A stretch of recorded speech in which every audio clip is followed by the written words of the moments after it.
शुरू करते हैं आज का ब्लॉग। आज का जो मैंने टॉपिक लिया है वो वजाइनल डिस्चार्ज है, या सिंपली जिसको आप वाइट डिस्चार्ज कहते हैं, या कॉमन लैंग्वेज में जिसको ल्यूकोरिया कहा जाता है।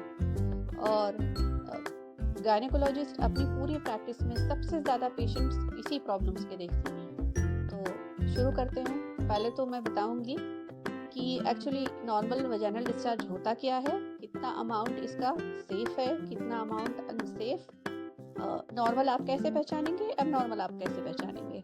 वजाइनल डिस्चार्ज एक्चुअली होता क्या है। वजाइनल डिस्चार्ज जो होता है एक क्लियर फ्लूइड होता है वाइटिश कलर का, जो कि वजाइना से आता है। At the time of puberty ये स्टार्ट होता है, at the time of menopause ये एंड हो जाता है। इसमें सिक्रेशंस होते हैं, यूटेराइन सिक्रेशंस होते हैं, थोड़े सर्वाइकल सिक्रेशंस होते हैं और वजाइनल सिक्रेशंस होते हैं। इसके अंदर सेल्स होती हैं, साथ में कुछ जो है बैक्टीरिया होते हैं।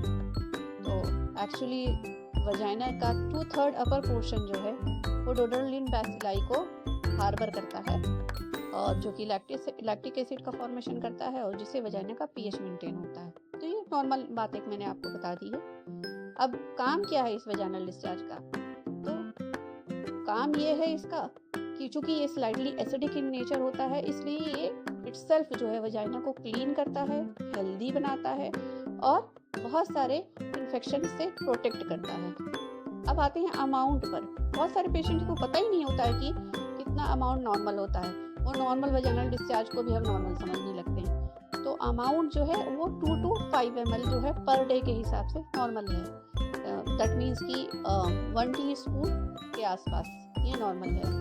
कंसिस्टेंसी कैसी होती है? ये मिल्की हो सकता है, क्लीन वाइट हो सकता है, ऑफ वाइट हो सकता है, स्टिकी हो सकता है, थोड़ा गूई हो सकता है, और इसके अंदर यूजुअली कोई स्मेल नहीं होती है। तो ये मैंने आपको नॉर्मल वजाइनल डिस्चार्ज बताएंगे। अच्छा, अब इस बारे में बात करते हैं कि कब ये नॉर्मली बढ़ जाता है और कब ये नॉर्मली कम हो जाता है।